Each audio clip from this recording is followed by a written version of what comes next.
Dalawa. Sir. Anywhere? Yes, sir.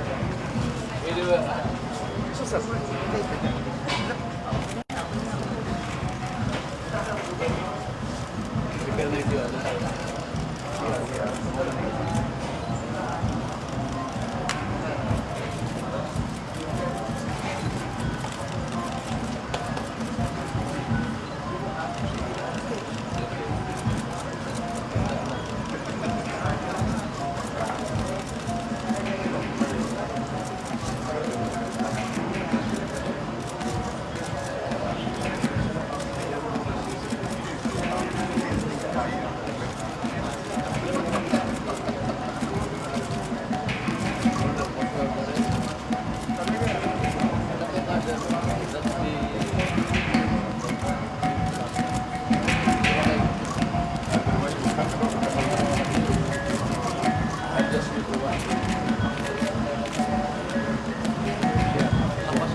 Ladies and gentlemen, the President of the Philippines, President Rodrigo Roa Duterte.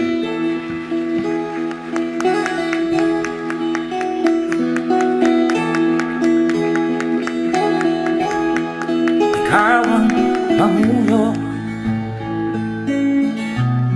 para sa pagbabago. Sawa na ang bayan ko sa magnanakaw na tao.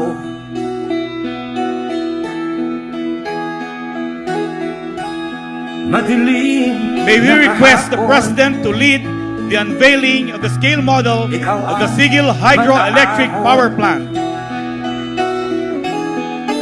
Sa piling mo, Mr. President, mawawala. we present to you the Siguil Hydroelectric Power Plant, the Alson's Power Group's first foray into renewable energy.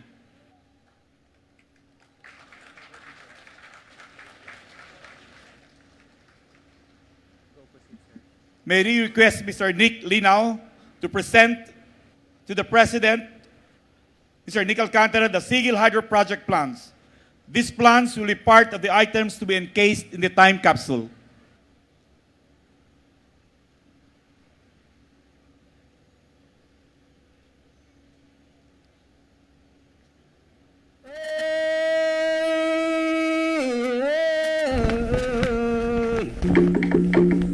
This morning, we are gathered here to break ground in preparation for tomorrow's launch of the start of construction of our 14.5 megawatt hydroelectric plant here at the basin of Siguil River. We are privileged to have our president as the special guest in the launch of the Alson's Power's first venture into the renewable energy sphere. This is really just the first of our 10 projects in hydropower. Starting this year, we are going to start at least the 3 projects that we have in the pipeline. And we hope that in 2022, 23, and 24, we will have projects coming online. We would like to affirm our commitment and support to the people residing in this river basin. So we at Alson's Power and the entire Alcantara Group will continue to partner with you in this journey of ours to develop this area of Maasim. Thank you, and good day to everyone.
Thank you, Mr. President. The first of our 10 projects.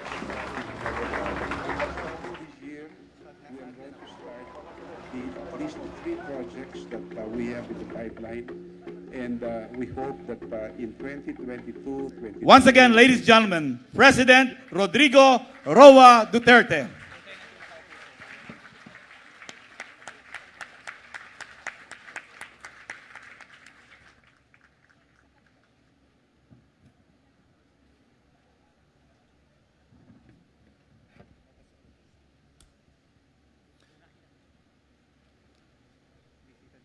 Let us all be seated.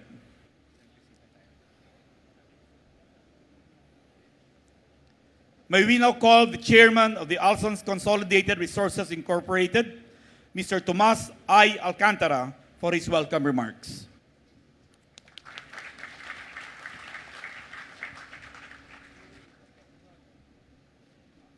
His Excellency President Rodrigo Roa Duterte, ERC Chairperson Agnes de Badadera, ladies and gentlemen, welcome to our double celebration marking 2 significant milestones for Alson's Power and the entire Alcantara Group. The inauguration of the now complete 210 megawatt Sarangani Energy Corporation or SEC baseload coal-fired plant and the start of the construction of the 4.4 billion peso 14.5 megawatt Siguil Hydroelectric Power Plant. Mr. President, thank you very much for taking time from your very busy schedule to join us today.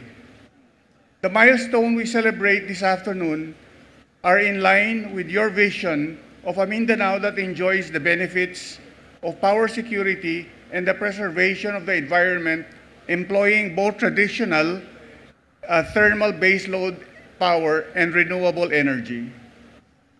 The two power projects that we are showcasing this afternoon represent our modest contribution in support of your commitment to provide the needed infrastructure for economic growth and sustainable development of Mindanao and the rest of the country.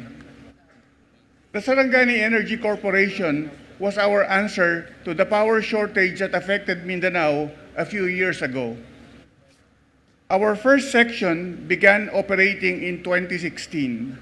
It was just under 34 months ago, Mr. President, that you honored us with your presence at the switch on of the SEC Section 1 and the launch of the construction of SEC Section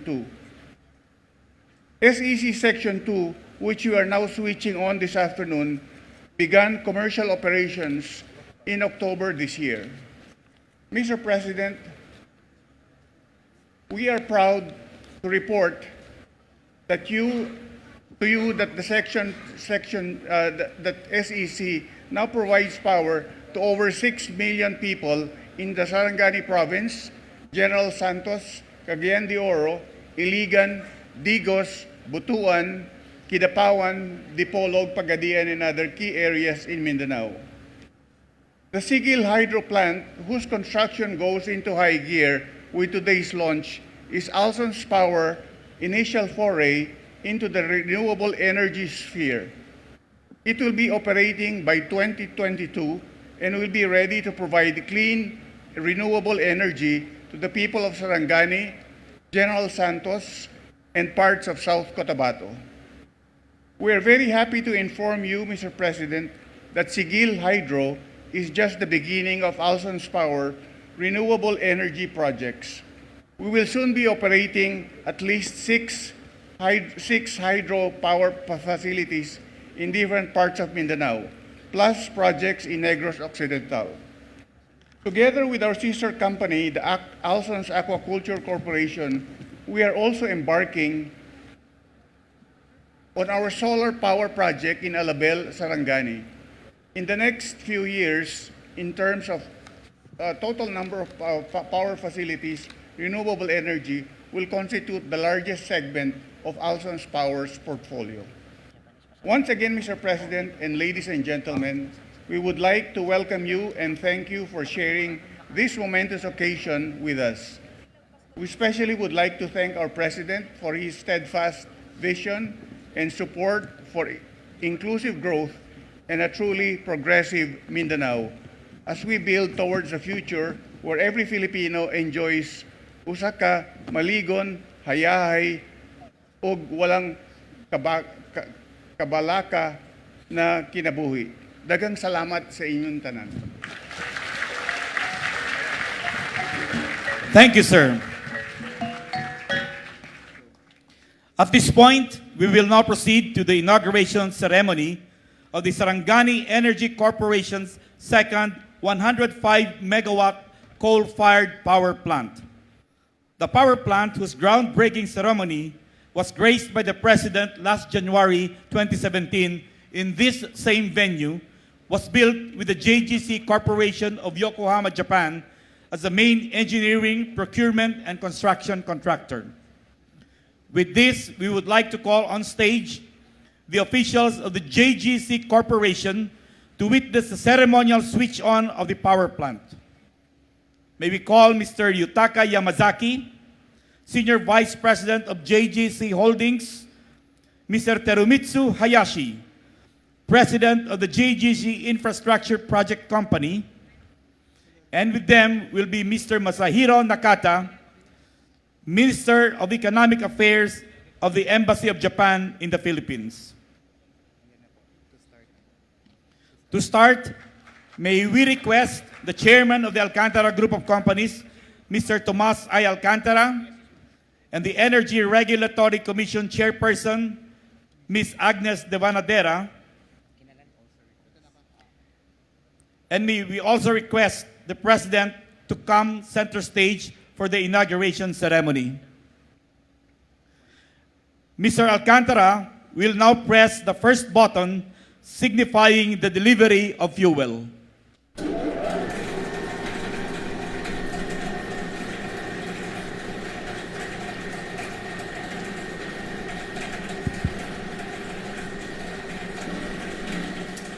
Chairperson De Banadera will now press the second button signifying the start of the boiler operations.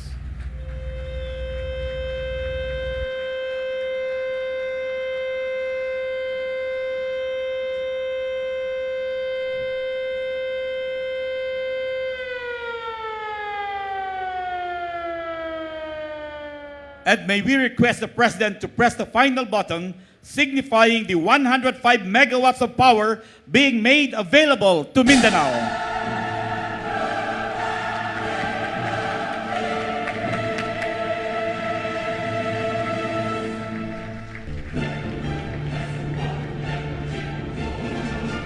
Section 2 of Sarangani Energy Power Plant will be providing power to Cagayan de Oro, Dapitan, Dipolo, Digos, Kidapawan, Coronadal, and Pagadian.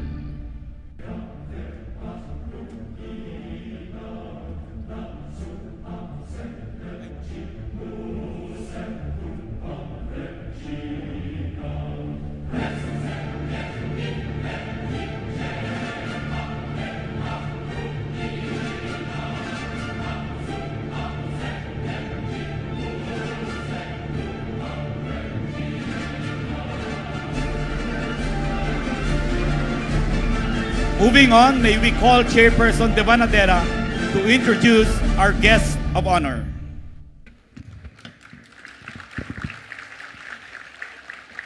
Ladies and gentlemen, His Excellency, the President of the Republic of the Philippines, Mayor Rodrigo Roa Duterte.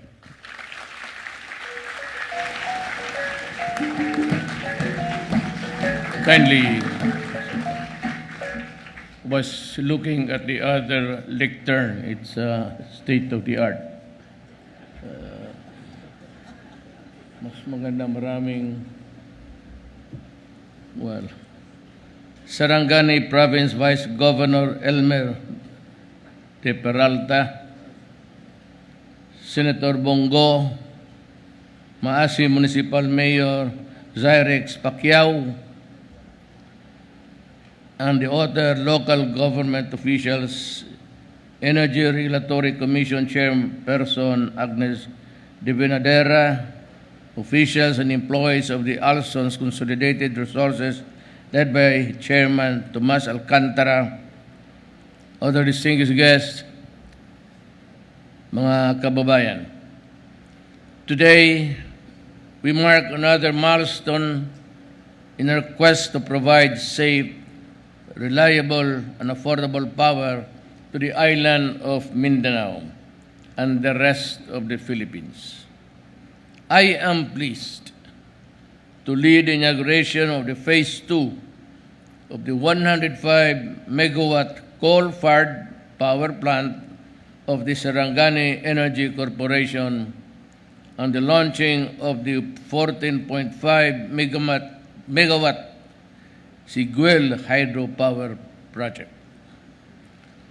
SEC Phase 2 will add to the same capacity of SEC Phase 1, which began operations in April this year, providing a combined 210 megawatt baseload power capacity to more than 2.15 households in Sarangani Province, Butuan, Cagayan de Oro, Dapitan, Digos, Dipolog, General Santos, Iligan, Kidapawan, Coronadal, and Pagadian, among others. Wow. Meanwhile, the Siguil hydropower project is Alson's Power's first venture into renewable energy. It is a 4.25 billion peso hydroelectric power plant at the Siguil River basin in Maasim with a 14.5 megawatt capacity and can provide additional power to General Santos and Sarangani when it begins operation in 2022. I am pleased to note that since June 2016, the power supply in Mindanao has greatly improved from experiencing power deficiencies which resulted in power interruptions in the past. It currently has excess power generation. Siguro naman sa politiko mahirap na magdaya ngayong 2022 with the kind of brightness that we are about to experience. Meron na tayong energy. Ang kailangan na lang natin yung mga politiko nagpuputol ng kurente. You know, it's too far away to be speculating or even talking about it. But I am on my way out. What I can assure you, ladies and gentlemen, that it will be a clean election during my time. I will not allow anybody, friend or foe, alliances with us and on the other side. It will be equal treatment for all. And what I can assure you is that I am warning, and I did it last election when I said, do not, mess up with elections. Allow the Filipino to vote freely and the votes counted correctly. At this early, I am not entering into any alliances that would derail the elections. You can be sure that I will be out of office and I will not stay even a minute longer when my term ends. But elections, aided with the power of Siguil and the Alcantara group coming in, providing the lights, I am sure that Celso would be comfortable and stop complaining about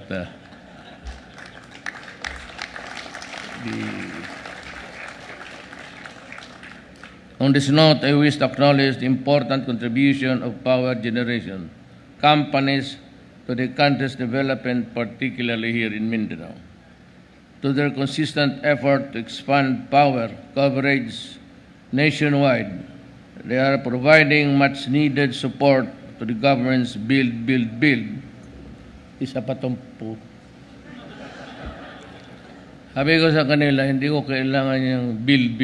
Do not give me that kind of shit. I want build use. Eh kung build lang, para yung build naka... Not build eh. Malaki yung post-on na naka...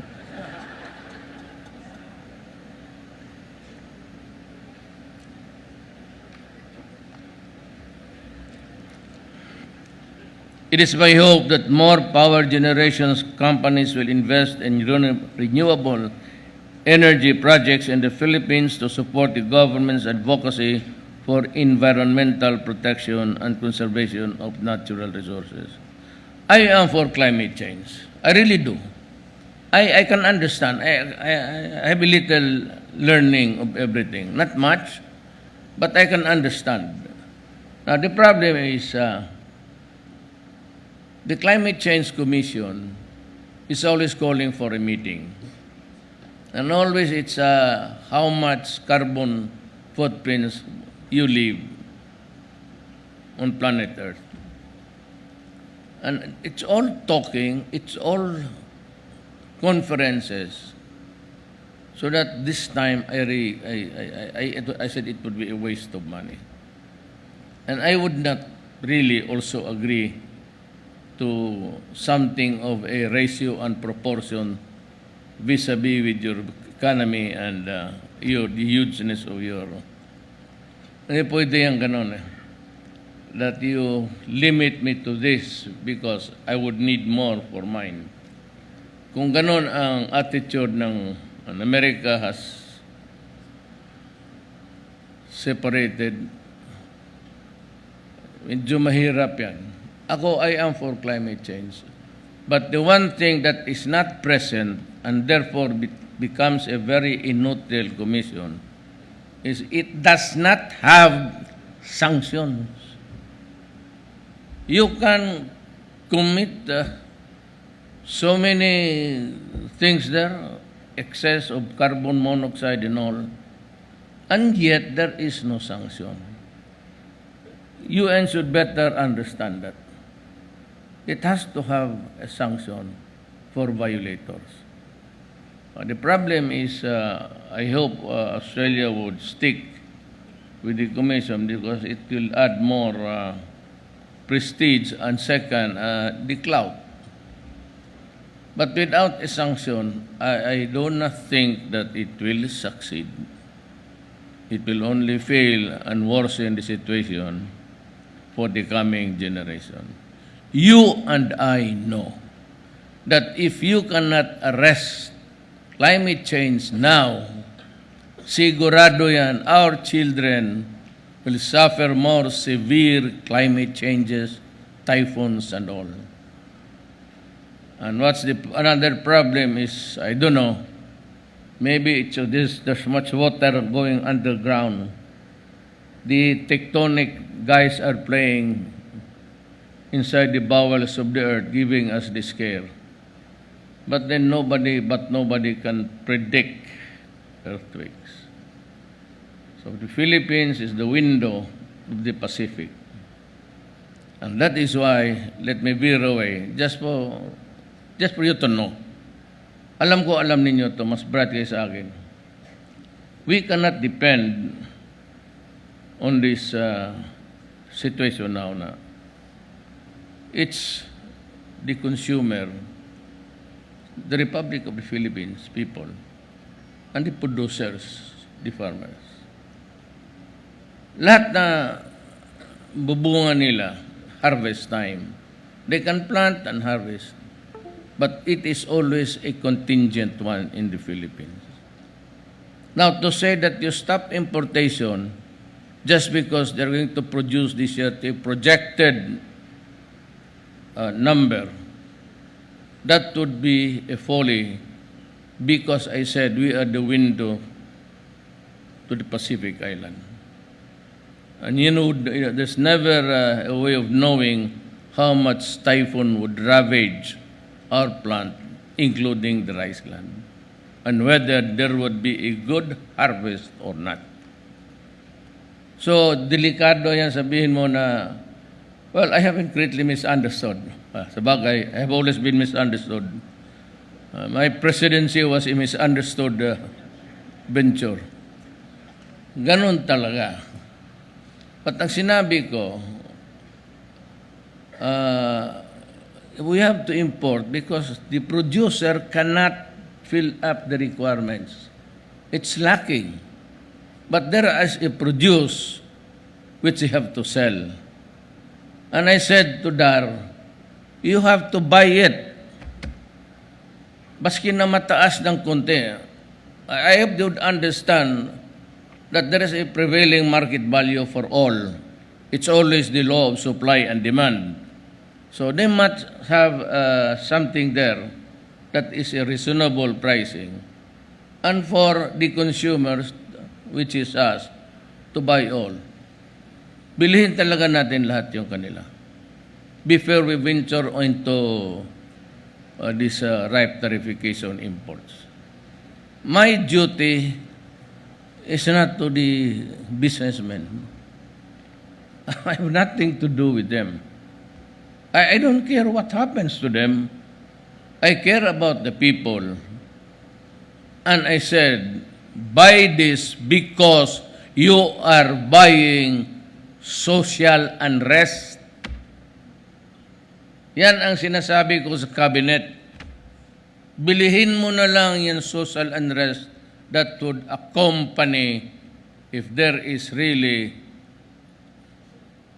something of their products, their produce, their sweat, hindi mo mabayaran and they are in perpetual agony of death. You solve the problem. Ang sabi nila, yun sa cabinet. Ang sabi na, we will lose if we buy the... Well, the farm gates, make it a mandatory thing. Yung tama lang makapag-ano sila sa mga utang nila, their debts, while they are planting, harvesting, they have nothing. Puro lista-lista lang yan. So when the time comes, when they sell, that's the time that they have money to give to the creditors. But then allow them a levy of comfort in life. So who bears the burden? The Filipino people. We lose. Yes, we lose. How many billions? 5, 6, 7 billions. So what? It's our money, and we are, I said, buying social unrest, which would be more expensive to deal with, especially if these guys would join the NPA. It's a rich, a fertile ground for... Yan ang sinasabi ko. Ito namang, baka nandito ngayon, usahin ko lang sa vaping. You know, do not listen to those lawyers and bugok yan sila, maniwala. You happen to elect one of the not really bright but progressive. Remember, I was a prosecutor for many years. Kung hindi ba tanga yung mga buong putang inang yan, you know, nicotine is prohibited. You cannot use nicotine here. I will arrest you. Okay, there's a law. It's based on the national law, anti-pollution and everything. It's deleterious to the health. It's a hazard to health. No, there's a law regarding the use of nicotine. I do not have to issue an executive order. Pakabobo naman itong mga gago na ito na meron ng law about nicotine. If you use vaping in public, there is nicotine. And so, without the other chemical combustion there, you are already violating the law in vaping because it contains nicotine. Now, why am I ordering its confiscation? Because it is thrown to the consumers, and under the Consumers Protection Act, if the thing that we are importing is prohibited by the place where it was made, then automatically it is also not good. And it is, should be by operation of common sense. If it is bawal sa Vermont, in California, the protection, the Consumers Protection Law says that if a thing is not legal there, where it was made or manufactured, then it cannot be legal here. There's already the law. Nicotine. So when you vaping, you're spewing nicotine and 100 other chemicals not known yet as yet. And it has not passed the FDA. And Secretary Duque says, it's bad. To whom shall I seek the medical expertise? Well, of course, I will listen to Duque, the Secretary of Justice. Otherwise, if I don't believe in, I will just have to fire him. There's no sense in keeping a person whom you will not follow. Tapos na yung... Well, anyway, those are the tidbits of being here. Para malaman ninyo, I'm so pissed off with this guy. Walang alam eh. And the others, itong IBP, anong bar exam pa itong mga ulol na to?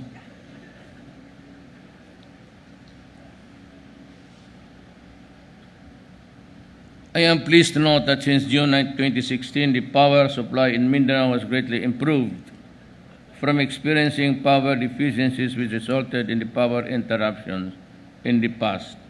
It currently has excess power generation. So, pasalamat talaga ako.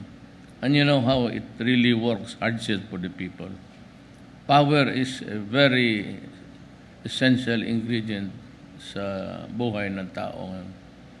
That is why one of the conditions, I don't know if you invited your competitor or not really, but your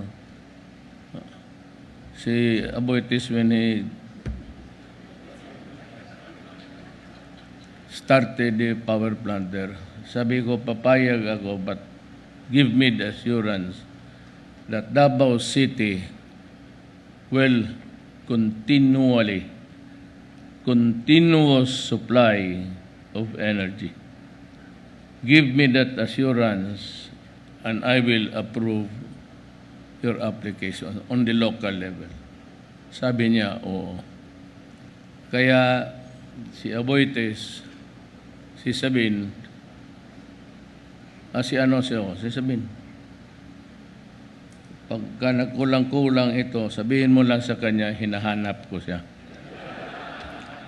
Today, the total installed capacity in Mindanao has reached 4,038 megawatts, with dependable capacity of 3,486 megawatts. Mindanao's 2019 peak demand is only 20,013. Wow. On this note, I wish, and I am very happy, to acknowledge the important contribution of power generation companies to the country's development, particularly here in Mindanao. Through their consistent efforts to expand power coverage nationwide, they are providing much needed support for the government's build.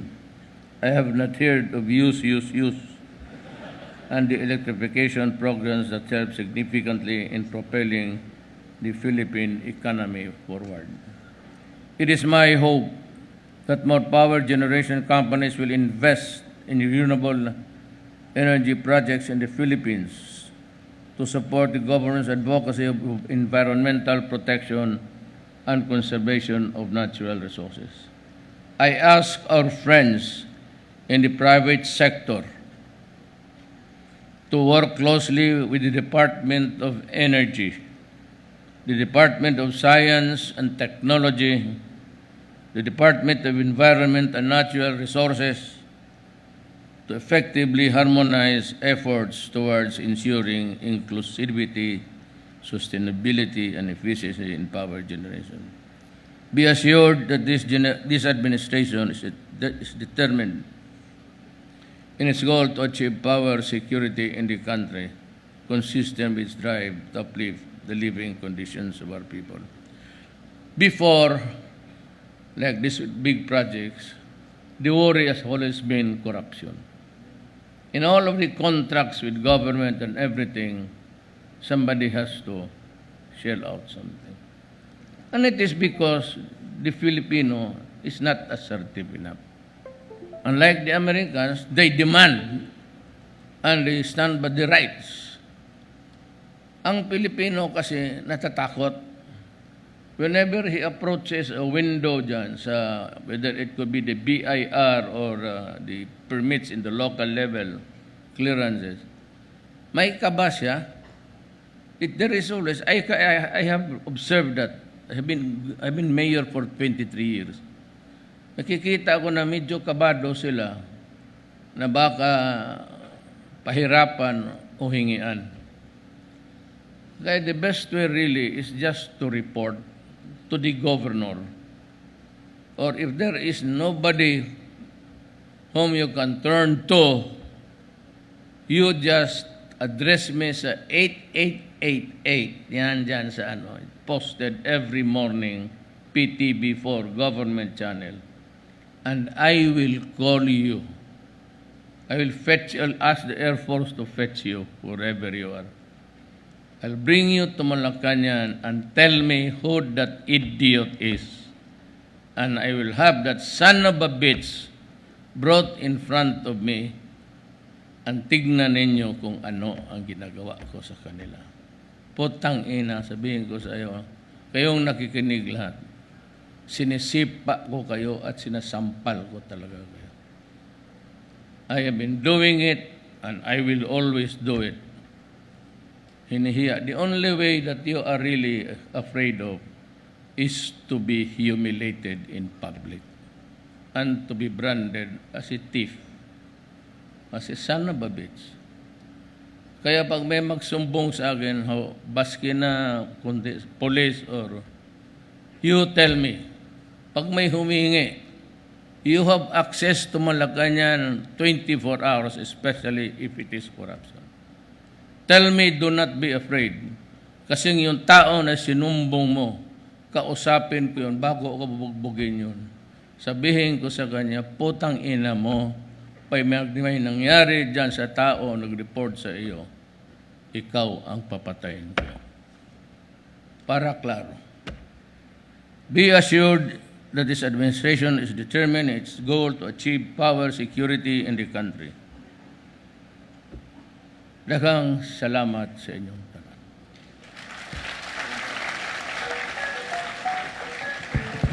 Thank you, Mr. President. May we request the President for a photo opportunity in 5 batches. We'll start with, may I call on the AFP commanders who are present, West Mincom Commander and East Mincom Commander Santos and Lieutenant General Sobehana, to be joined by Minister Nakata of the Embassy of Japan.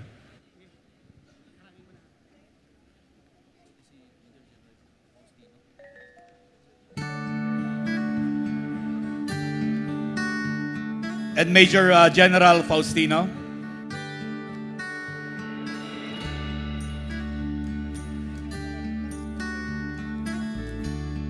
Batch 2 are the ones with the red tags. Kindly prepare on this side of the stage. The red. Thank you, sir.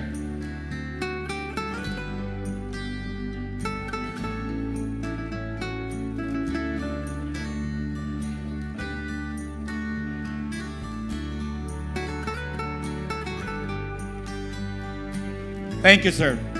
May we now call on the red batch.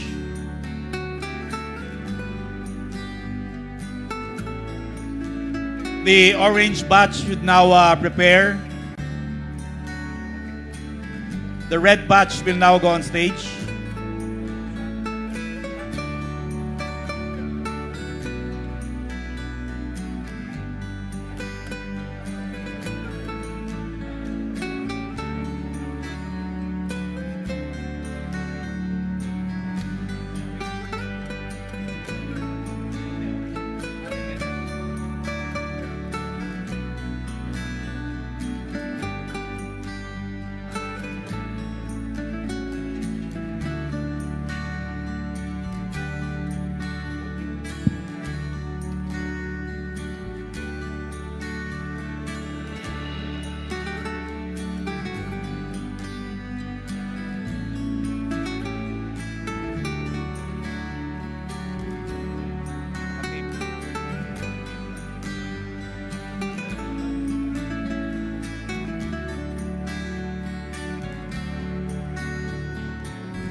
Thank you, sir.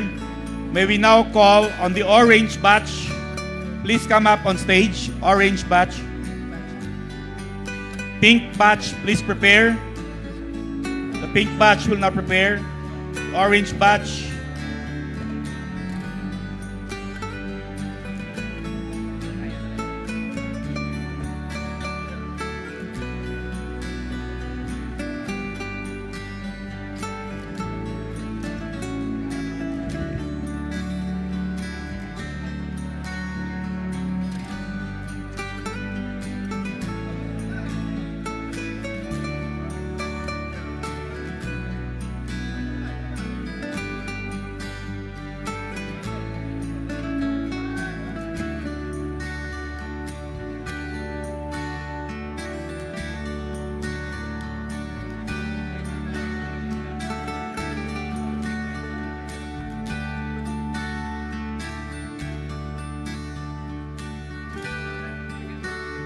Thank you.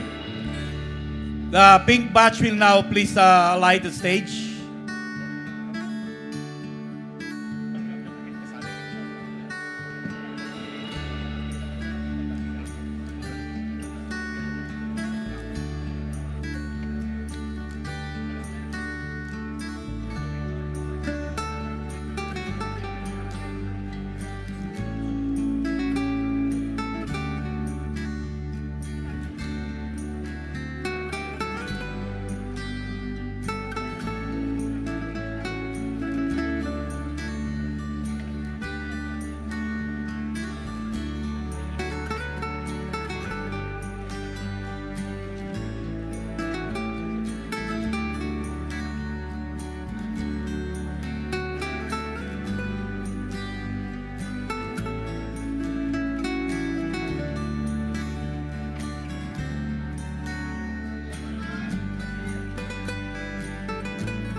Thank you, Pink Batch. For the last batch, may we now call the members of the Alcantara family.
Thank you, Mr. President. Thank you very much for being with us tonight. Ladies and gentlemen, that ends our program. Maraming salamat po.